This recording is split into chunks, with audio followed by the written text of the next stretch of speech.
It is bedtime, y'all, and with all the bedtime routines, of course, skincare is very important, but I feel like we should talk a little bit about these little pearly whites over here, okay? So, yes, when I was younger, I had braces, and to be completely transparent with you, I was so inconsistent with flossing. I hated string floss, but one of my favorite grown adult things to use, and you can see it here, is a water pick. A water pick, a water floss. It's way more fun.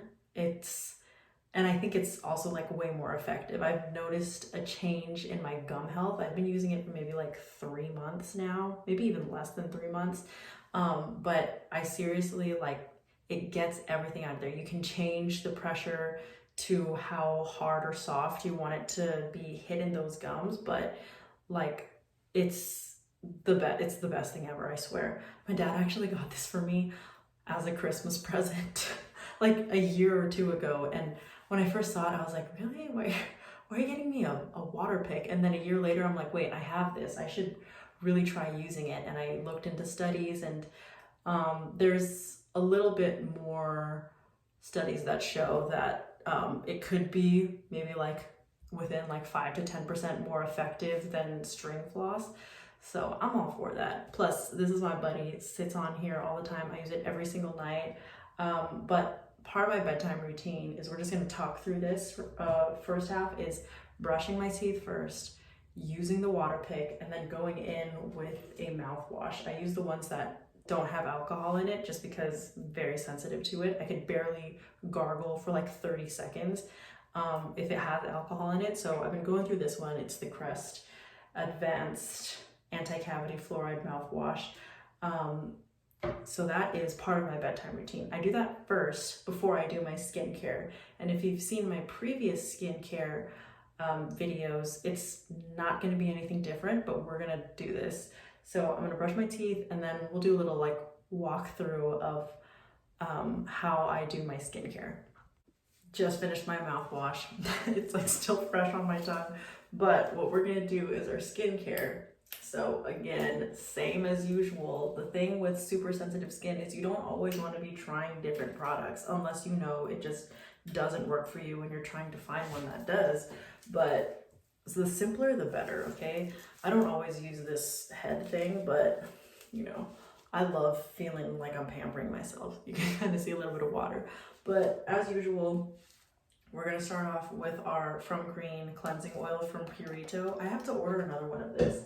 I do about 2 to 3 pumps of this onto my hands, slightly warm it up, and then I just go in and then take off a full day's makeup. I was using the Ilia Super Serum Skin Tint today, and yeah, that's a good one, but I usually have to load up with powder on that because the formula is so sleek, I guess, that halfway through the day you already need to start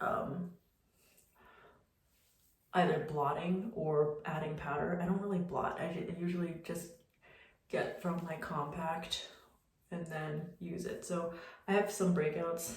I can feel the texture on my skin around this area. So we're going to be going in with the Youth to the People. What is this? Green tea, spinach, and vitamins. I've been sampling this one and I really like it. So when I feel like I need a deeper clean from my usual Cetaphil that I have back there, I will go in with that cleanser. So now that I've applied the oil all over my face and it's been getting all over, I should not have worn my turtleneck for this because it's gonna get dirty. Okay, we're gonna wash this off and then we're gonna do the Youth to the People. Okay, our skin is still wet and we're gonna go in with that Youth to the People one, pouring it into my hands. I have to be very careful because there's no pump for this. It's a small sample size and it's a legitimate glass bottle, so if I drop this, things will happen. So lather that slowly into my hands at the beginning, and then slowly gonna be doing this in circular motions throughout my forehead, through my cheeks here. I realize that it looks way harsher when I'm videoing myself and looking at how I do my skincare routine versus like when I rewatch this, I'm gonna be like, oh my god, I'm going so hard on my skin, but it's the usual tempo. So this is what I do to help with lymphatic drainage. Before I was like, maybe I need to get a jade roller and be all fancy and whatever, but you have your hands. Like I seriously went to the doctors. Actually, I was in the hospital when I had something happening with my lymph nodes, and they said all you need are your hands. So you can do it with your thumb, you can do it with 2 fingers like this.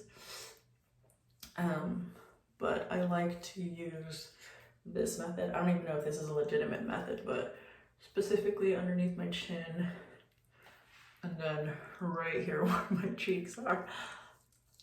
So we're just gonna clean the rest of the face and then we're gonna wash it off. And the next step that we're gonna do is our usual tretinoin. Face has been washed, dabbing my skin a little bit drier than normal just because we're going to be going in with the tretinoin. And for tretinoin, it's basically the strongest form of retin A or retinol. I don't have the scientific explanations, but retinol, this is like the strongest way to get it, and it's honestly the most effective. I've had adult breakouts before, and this one, it just solves it all the time. Plus, I have really sensitive eczema prone skin, as you should know, or as you know, excuse me. And this one I don't use when I'm breaking out, as in when I have my eczema breakouts, right? Like, it's been so good to me. And it's honestly the most effective one. Like, I've seen a lot more results with this than any other retinol product out there. Now, I know some of you might have not used retinol before, and maybe my skin is used to the strength of regular retinol that you get over the counter, that it doesn't really affect me much of this. But in the beginning, when I was first, I think I was using like Naturium's retinol or something that I would find in the drugstore. It was, you would purge from it, meaning like all that dirt is being pushed to the top, and that would lead to like breakouts and stuff. So that is the main treatment that we're going for tonight. And then we're gonna lock it in with the Syrupy Moisturizing Cream. This is my ride or die. Oh, this is my ride or die right here. Like, especially during winter time, for dry skin, for people with eczema, amazing. Gently pushed that into the face. I don't usually use eye cream at night. I haven't really noticed like a major difference with it, but what I always use is a lip balm afterwards. And if you know me, this Laneige lip sleeping mask is perfection. It's like the best thing that I can put on my lips. That always keeps it moist and hydrated, because I know moisturizing and hydration are 2 different things, but it honestly feels like it does both. I do this right after moisturizer and then put this on. So on the topic of it just being a bedtime routine, and teeth health, right? I do use a mouth guard at nighttime. So it's nothing crazy, but I do think that if you're anything like me, like you can see my teeth, I used to grind a lot, and so it's created some unevenness. So if you have the opportunity, if your parents have insurance that you fall under and can qualify for, a mouth guard is definitely a great investment, because you want to make sure that you're not like shaving off your teeth. And yeah, it's something that is a little additional that is good for your teeth health. But that's all I have for you tonight. Thanks so much for watching. Let me know what other videos you would like to see. I am kind of whispering because there's people who are sleeping in my household already. But thank you so much for watching. If you haven't already subscribed to my channel, please do, and let me know what other videos you'd like to see. Thanks so much, and good night.